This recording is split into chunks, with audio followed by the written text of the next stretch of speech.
Here we go. Hello, everybody. Welcome back. My name is John. This is my channel, Your Renaissance Man.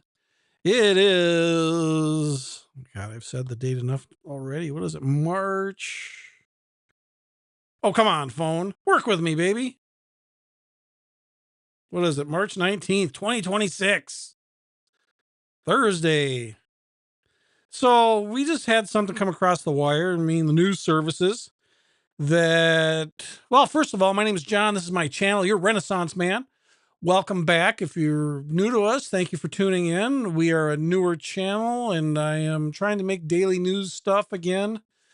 Anyways, more, whatever. Give it a whirl. See if you like it. Hang out with us a little bit. I'll try to keep it brief and to the point and spit out some news here. Hope you guys find it interesting. If you can do anything to support the channel, like, comment, subscribe, all that little stuff helps a new channel.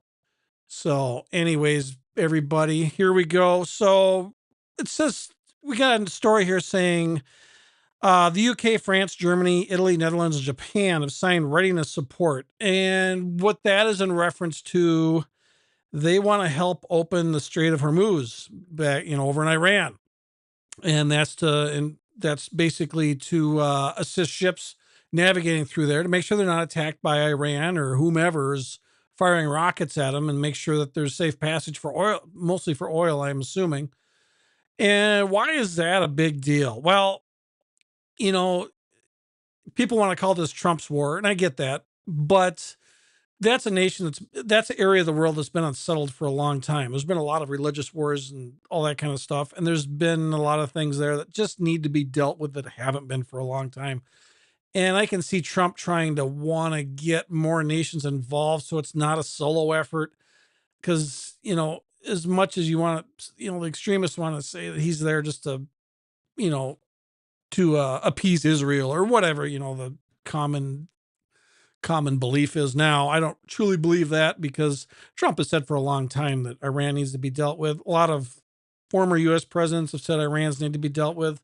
Iran's been a problem for a long time, for especially for that part of the world. And it's it's something that need to be dealt with. I don't know if I necessarily agree how it's being dealt with, but it's something that need to be dealt with. So it's being dealt with. Love it or hate it, it's being dealt with. So whatever, however you want to wrap your head around it. So, anyways, he's got 6 nations involved that want to help with assisting ships through the Strait of Hormuz. And like I said, that I assume is mostly to get it so U.S. is not the solo effort behind all this. Um, and that's what Trump is most likely working on is getting these countries involved and saying, look, this is ultimately a lot of this is for your benefit. We don't live here. We don't have a mailbox on this side of the globe.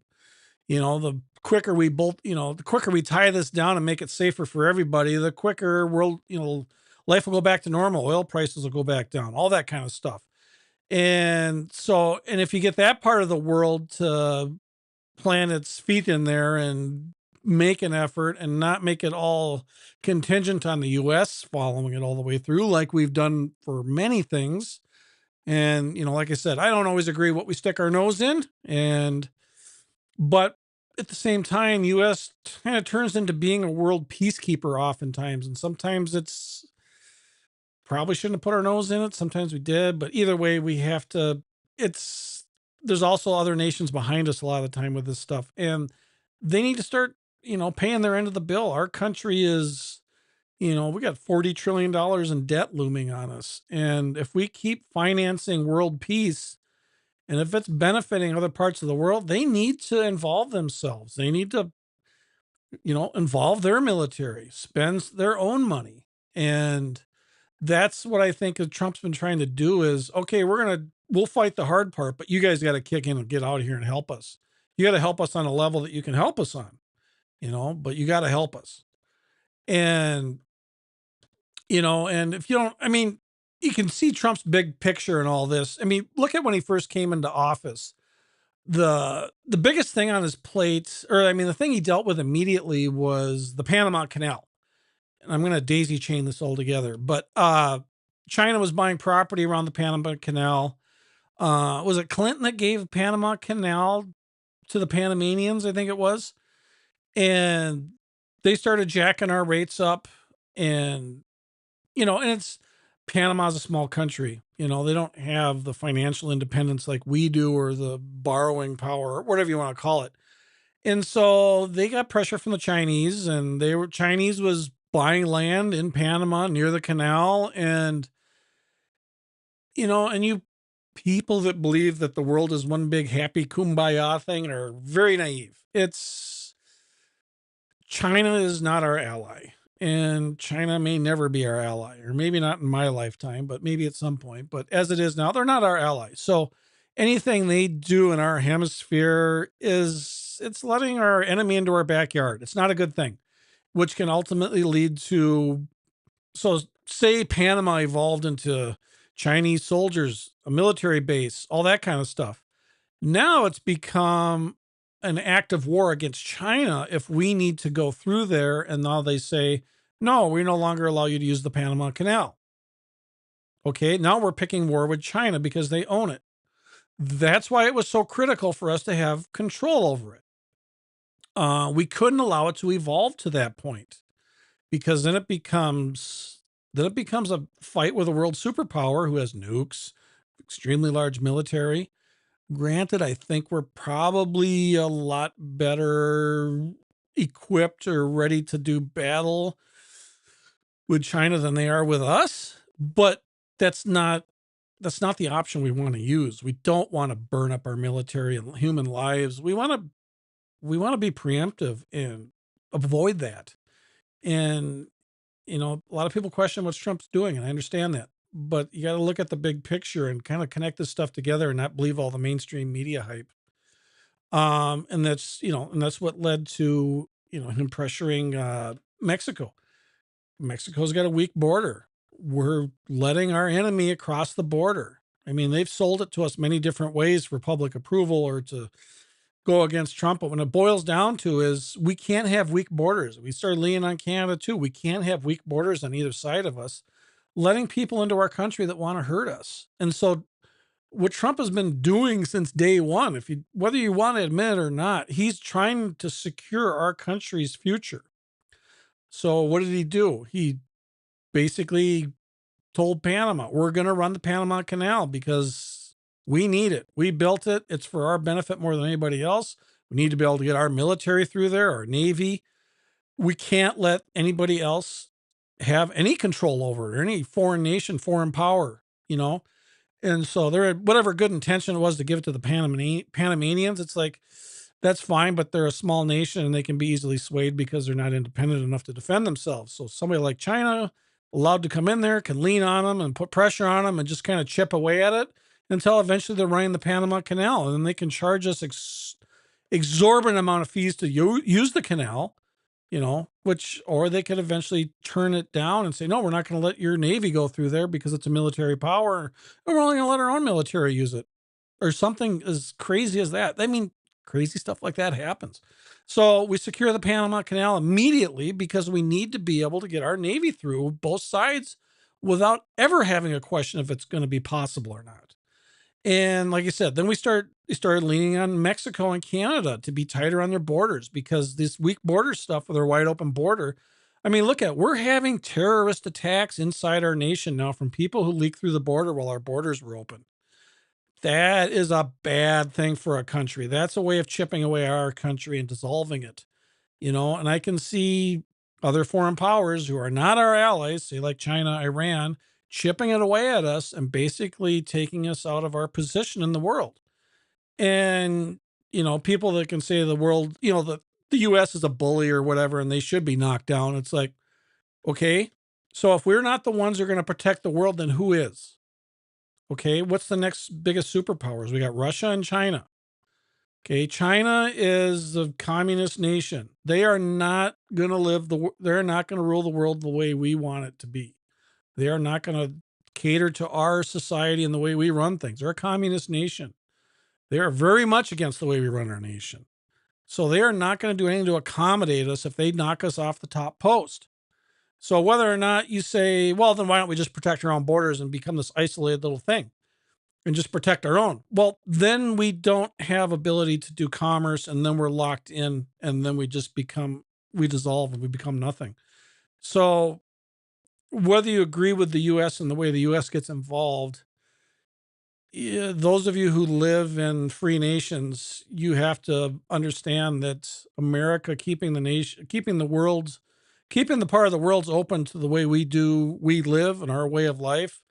We are protecting that overall. It's not just the greed of America. We're trying to keep the American, I shouldn't say American way, but at least the way of the people that are nations that are support us and our allies. We're trying to keep our way of life going because if we let somebody like China grow to the size that they can squeeze us out just by pressure, dissolving us to the point that we can't fight back, that's dangerous. And that's where we're at right now in the US. We're at a tipping point. Look at our military. Our military has been watered down by DEI. And that was the other thing Trump first did. Dissolve all that. We're not going to have DEI in the military. And you gotta understand why that's important. You can't water down the military to say everybody should be able to go there. It's not just about anybody can do the job. There should be qualifications. You should have to be of the right caliber. You should be able to have certain skills, be able to do certain tasks, be of a certain physical level, whatever. We can't let everybody in the military. It's like, so say your church changes denominations. Okay. It's no longer a Christian church. Now it's a Muslim. Are you going to continue to go to it? No. That's not your beliefs. Okay, so now you flip flop the military. The military is no longer whatever, the best of the best, our strongest men and women fighting for our country. Now we've watered it down and now it's become diluted with DEI hires. And now the best of the best don't like that because now you're carrying the weight of people that aren't capable. You don't feel safe working with them because you know they can't defend themselves. They're not of the same skill set. They're not of the same physical ability. Now it scares the people that we want to be in the military, don't feel safe doing that job, going to look for early retirement. And then our military becomes weak. We can't afford our military to become weak. We need to have the best of the best that we have in our country that want to fight and protect us. So Trump is trying to keep our country together and keep us fighting at a level that we can maintain our world and our surroundings before it just dissolves and falls apart because we've become complacent with the things around us. So then we get into Venezuela. Why is that? Chinese and Russia has been using Venezuela for oil. So why did we go in there and interrupt that? Well, we had an interest in Venezuela. We had American companies set up there that were kicked out underneath Maduro's regime and dissolved businesses that were set up there and took them away. And there's companies that don't even want to go back to there because who's going to ensure their safety? So, Maduro's been convicted of other stuff. He's not a wasn't legitimately elected to his position. And so we're stomping out all the corruption in our area, stuff that directly impacts us, stuff that we would have stuck our nose in a long time ago before it got to this point. Um, but when you look at the way we took Venezuela, there's stuff there that we're still not aware of what our military technology is. For us to just walk in there and within, perform an operation and be in and out in less than 3 hours and no fatalities, minor injuries, that kind of stuff. And, we're also sending a strong signal, because Venezuela is protected by Chinese technology, weapon technology, military technology. And that shows very much so that Chinese technology, at least currently, we can work around it and they won't have a chance of stopping us. And it's also sending a message to China that said, look, you ain't got nothing on us. If you think you're going to, arm other nations with your technology and it's going to stop us, it's not. Your technology is not up to par with ours. That's what happened in Iran too. Iran was an up and coming power and they have Chinese defense systems, Russian defense systems, missiles and all that stuff. And, we kind of walked right in there. And yes, there are fatalities in that, in that conflict, war, whatever you want to call it. There are people do pay the ultimate price in these deals, unfortunately. Which I don't agree with, but it's the price of war, unfortunately. But, the reason behind that is, the Iran part is we can't have another nuclear power come up, something like North Korea. North Korea is a wild card. Over time, North Korea will probably collapse because they're not a large enough nation to support itself. And the infrastructure of North Korea is so horrible. Um, Kim Jong-un or whatever his name is, him losing power or passing away just of old age or whatever could just totally throw that nation down and change its direction completely. It's definitely a country ruled by one person in one direction. And the people of North Korea are not treated very well. Very horrible living conditions, teetering on starvation, poverty, and it's like the size of Minnesota or something like that. And basically the only thing that's keeping their people from being free is they got nukes. That's about it. I mean, Kim Jong-un has female guards around him some of the time and female servants. You know why that is? Because he doesn't trust the men. He feels he's in fear of a mutiny at all times, a coup. Somebody's going to knock him out of power. He's that afraid of himself or afraid of the people around him. I mean, that tells you, you've seen interviews from people that have escaped North Korea and stuff and defected or whatever. And it's horrible living conditions. It's a horrible place to live. And it's all for the government and all for Kim's direction, which is not for the best of the people. It's just for the best of his ego. And we can't have another nation like that pop up that has nukes, and that would be Iran, which is up next. And, in this, we got basically Islamic terrorists running the country, okay, which much more radical than North Korea. I mean, Trump can go lean on Kim and Kim will back down. He's done that in his first term. He did the old looked at him and said, Kim told him, he goes, yeah, we got nuclear weapons, and what did Trump say to him? He says, yeah, but my little red button works. Meaning he knows that what they have do some damage, but it's not controlled. It's not as capable. Yeah, they can make a mess somewhere in the world and drop some nukes, but we could plow them under in minutes. And like I said, they're talking about something the size of Minnesota. We could drop Korea to its knees in seconds. Very ill prepared, very ill trained, not many resources, not well prepared. Their military isn't well taken care of. It's very weak. It's not a great country. Anyways, Iran's very oppressive also. They treat women horribly, and we got the Democrats defending them, defending a country that's, Democrats who've looking out for the rights of the weaker, the women, the whatever. And now they're supporting Iran. It's like, what is wrong with you people? This is a very oppressive country. Treats women like crap, treats homosexual community like, will literally kill them because it's against their religion. It's Iran's something that needs to be kept in its place at a certain level. Not, it needs to be free. It used to be a wonderful nation, not that long ago. And it was heading towards prosperity and then basically got taken over by Islamic extremists and had no way to fight back and had no help with it. And that part of the world let it happen. And now it's a problem for that part of the world as they arm themselves and the nations around them can't defend it. At least not the level we can. And we become the world protectors. And that's a lot of burden on us. It's a lot of money on us. We've been doing that for a long time out of our own pocket. And now we're a nation that's facing $40 trillion in debt. So, yeah, I can see Trump trying to start delegating stuff and getting these other nations involved that are going to directly benefit from this. Look, you got to send help. You got to send ships to aid ships pass through the Strait of Hormuz because this is benefiting you also, and if you're going to be part of this world, part of our allies, you got to help out. You can't just keep watching the US do everything and then benefit from it. Just like he did with NATO. He leaned on all the countries that haven't been paying their bills forever. And by that, I mean, they're supposed to kick in whatever, 5% of their gross national product for defense, for their own defense, not give it to NATO, but they're supposed to be building up their own military. And they haven't been doing that. And it's supposed to be at 10%. And I think he got them up to 5, whatever it is. Anyways, these nations haven't been paying the bill for a long time. They're not keeping themselves protected. So what does that mean? So say a country like UK or France has an imminent threat.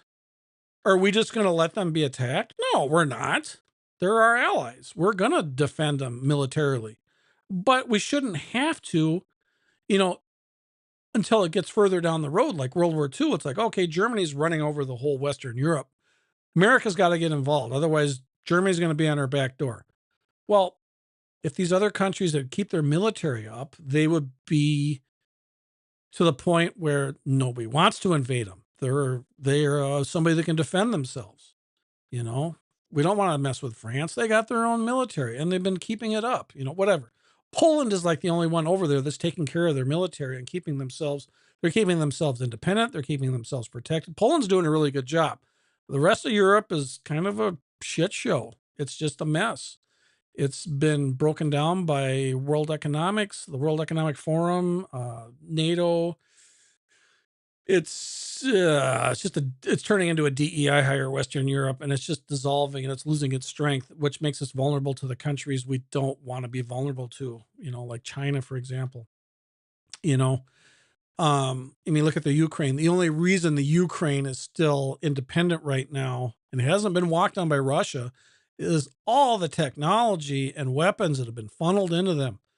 And And granted, now the drone technology and their own drones that they are making themselves are keeping them free from Russia. But if we didn't supply all those anti-tank weapons initially at the beginning of the war, all those shoulder fired weapons, which basically destroyed most of Putin's armor, they would have walked right in. And that's what Putin was planning on doing. He was planning to drive right into Kiev and take it over and just occupy it. And all those shoulder fired missiles and rockets, we took out so much of Putin's armor immediately. And that's what knocked the wind out of Russia and got them down to an even playing field as we destroyed their armor. Putin was going to walk right across, the Ukraine with tanks. And he knew that the Ukraine didn't have as much of a defense, but he was not planning on all these shoulder fired weapons, all these anti-tank weapons that they had. And then in the meantime, their drone technology started growing like crazy exponentially. And now they have such an effective drone systems. If they had that from the beginning, they wouldn't have needed probably, the MPADs. They probably wouldn't have needed all those shoulder fired weapons. Maybe they would just because of how big initially the Ukraine or the Russian military was at that point. But now it's a war that's been wearing on for so long, and we've got so many lost lives on both sides. They're trying to, Putin wanted it to be a war of attrition and wanted to wear them out, but you know, nobody foresaw the impact of or the drone technology that they currently have. That was the unforeseen that really changed this war's direction. Without that, Ukraine would have been it would have been walked over immediately. And then there would have been pressure on us to send forces there to have a ground war with Putin. You know damn well. If it would have been that bad, I don't know that the US would have got involved with that, but there would have been a lot of pressure on us to do that. And yeah, it's a scary mess. The elected leaders in this world are not looking out. We used to have we call statesmen, which were people that are looking out for the best of your country. Meaning like statesman usually refers to the United States because we have states, but presidents that are statesmen, presidents that really care about our nation. And Trump's kind of like the first statesman we've had in a long time. He's really trying to make sure our country has a future and doesn't fall apart before it can't turn itself around from it. And then he's also flexing his muscle on China to show that you're vulnerable against our technology. And if you keep pushing us, we're pushing, and now we're pushing back. We're pushing them out of our hemisphere, for example. We're keeping them at bay, keeping them on their continent. You stay there. We'll stay here. You stay there. We're fine with that. You come over here. We're not okay with that. Kind of like with Russia parking missiles on Cuba, on the missile crisis, Cuban Missile Crisis. That's the kind of stuff we're trying to prevent. That's kind of what Iran is to us. It's like a modern day Cuban Missile Crisis. Okay, now Iran's got nukes. Now what do? We can't turn them backwards once they got nukes. Now they have the ultimate weapon that can, destroy the planet, destroy a big chunk of a hemisphere of the globe, whatever. We don't want that in the hands of people that can't be trusted. Granted, you can say who's the one who's going to judge who's trustworthy. I get that. There's a lot of politics involved. It's not as black and white as we want it to be, unfortunately. So, anyways, there's people we can't have with nukes. That's why we leaned on Russia real hard when they parked, nuclear weapons in Cuba. It's like, no, that is not going to happen. We are not going to allow that to happen.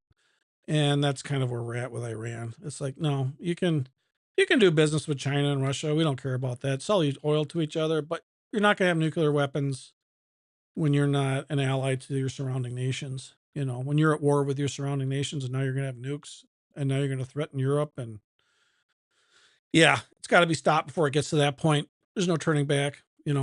So anyways, it's a quagmire. It's a mess. I think it's sorting itself out. It's going to happen. It's going to get better over time. I think it's a waiting game.